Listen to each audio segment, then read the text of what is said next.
Have you ever felt that relentless tug of the always-on world, that sort of quiet hum of notifications, the pressure to always be productive, to constantly consume? Yeah, like you're racing against some invisible clock. Exactly, and rarely having a moment to truly breathe.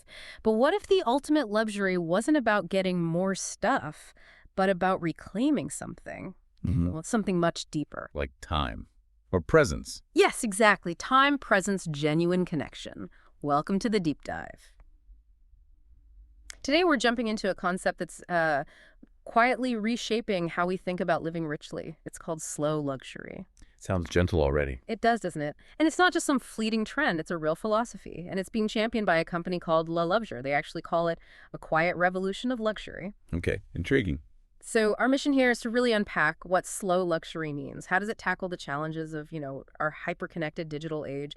And we'll explore Le Luxure's unique approach, especially their experiences in Mallorca, but also their other services. We've looked at a whole range of sources for this article, study guides, Le Luxure's own briefing docs, to give you the insights into this philosophy that redefines, really, what it means to savor life. What's really fascinating about slow luxury, I think, is how fundamentally it challenges our ingrained ideas of what luxury even is. It's a philosophy that totally redefines the modern experience. It shifts the focus away from just, accumulation and excess Right, the traditional view. and moves it towards the embrace of presence, time, and deeper experiences. Luxury puts it beautifully, I think. They call it the gentle art of slowing down.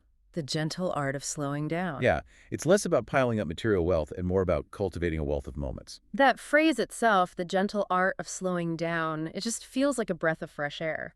But okay, for someone stuck in that fast-paced world, what's the first step? Like, how do the sources say we actually start doing that? That's a really good question because it forces a conscious shift, doesn't it? Yeah. What we've seen is that in practice, it means deliberately savoring moments rather than consuming them quickly. Okay. It means experiencing more deeply, really actively noticing details, textures, and tastes.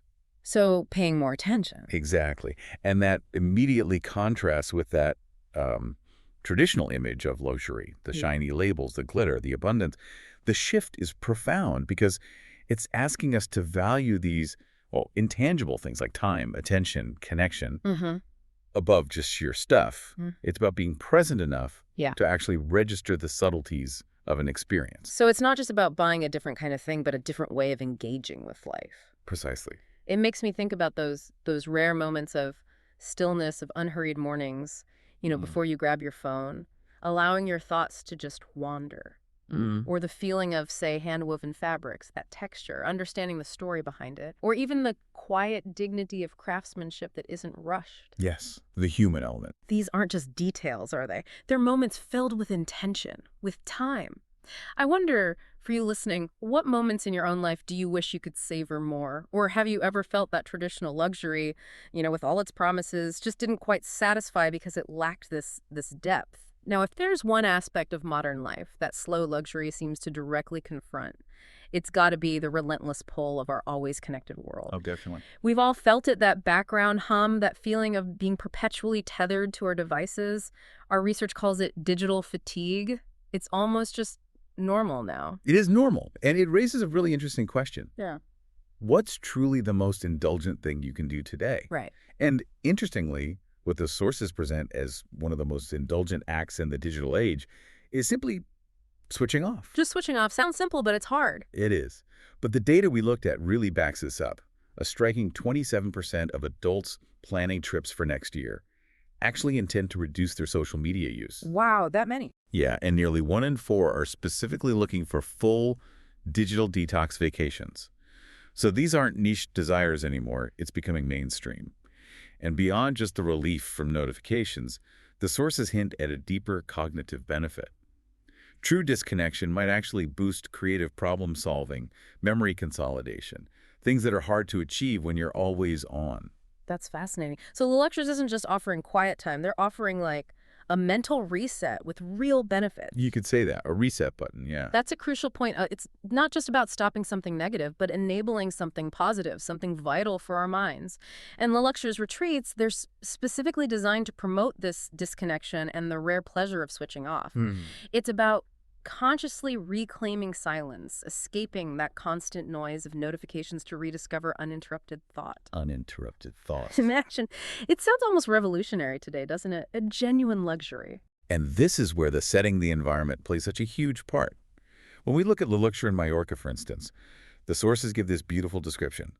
On our island, silence is never empty. Oh, I like that. It is filled with the rustle of bougainvillea, the rhythm of waves, the faint call of cicadas at dusk. So it's not just an absence of digital noise. No, it's a presence of something else. It's a place to connect to a totally different, much richer sensory world. And that creates this immersive present experience where the outside world just gently falls away. Only the essential remains. It lets the brain really downshift. I can almost hear it just listening to you describe it. It makes you think, doesn't it? When is the last time you really reclaimed silence? Not just quiet, but filled with other natural sounds.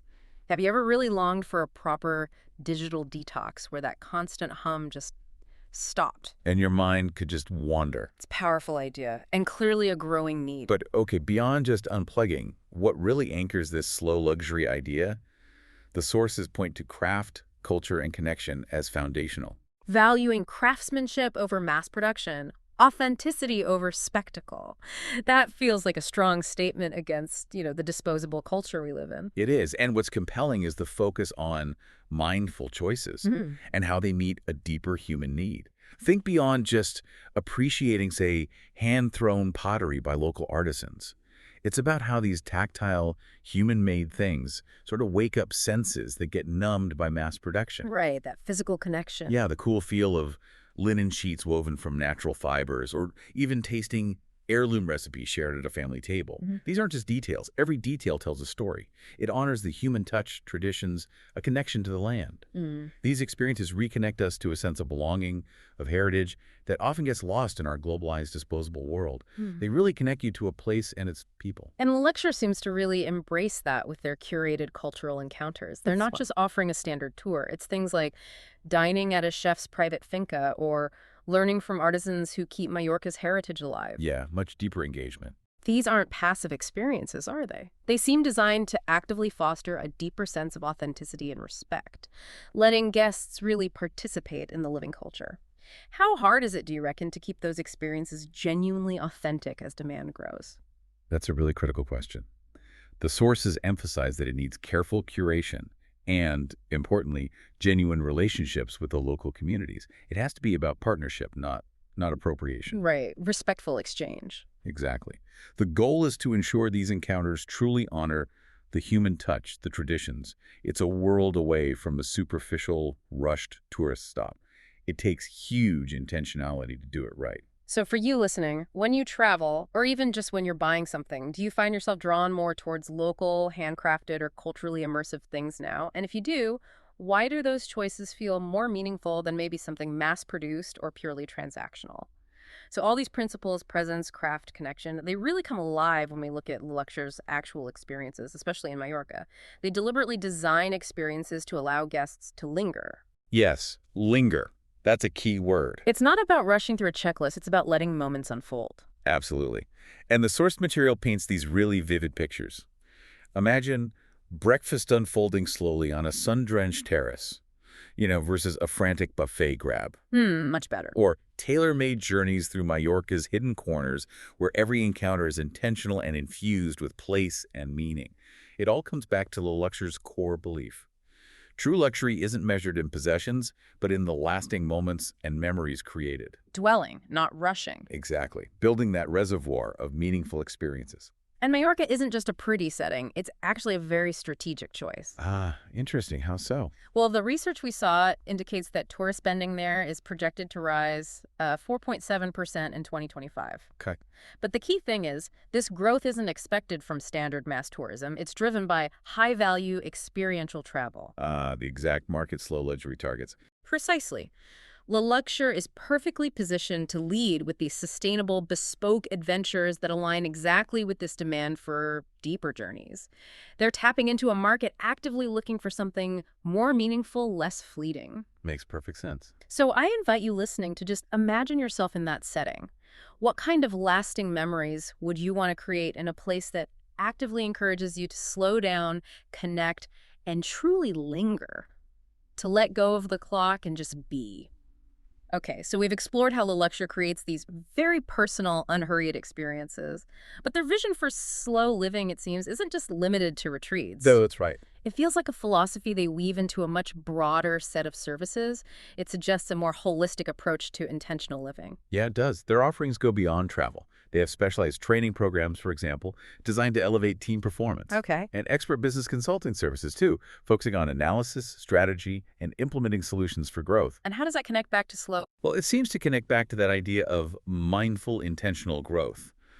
Their approach seems to favor a slow growth model for businesses focusing on sustainable, deeply rooted strategies rather than just chasing quick, maybe fleeting market wins. Building lasting value, not just short-term hype. Exactly. Building something solid.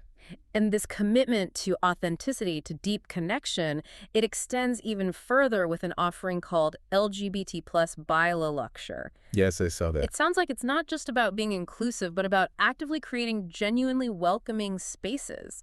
Places where guests can be their true selves. It fosters that sense of belonging and connection we talked about. Right, which is really the heart of slow luxury. Feeling truly seen, truly valued in a luxurious setting. Absolutely. And for people who want to bring this ethos into their everyday lives, they also have the Shop by La Luxure, which offers curated premium products reflecting their philosophy. Things that embody the values. Exactly. Yeah. And there's the Luxure blog, too, for insights and discussions. It helps keep their audience engaged and shows that slow luxury isn't just for holidays.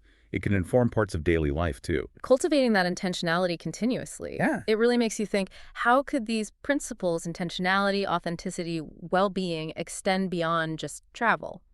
How might you bring a bit more slow luxury into your professional life, maybe your decision-making, or even how you engage with your community to foster more meaningful, sustainable results? It's a good question to ponder. So, we've journeyed through the essence of slow luxury today. It's a philosophy, really, that values presence over pace, Disconnection over digital noise, craftsmanship over mass production. and deep connection over just superficial accumulation. From La Luxure, as we've seen, really exemplifies this through their carefully crafted experiences in Mallorca and their wider range of services, all designed to help us savor life, not just consume it. Which leaves us with perhaps a final thought to mull over. If true luxury isn't measured in things, but in moments that stay with you long after you've left, what moments that linger are you actively cultivating in your own life? And how can you embrace just a bit more of that gentle art of slowing down? Not as an escape, maybe, but as a deliberate choice to live more richly, more deeply every day.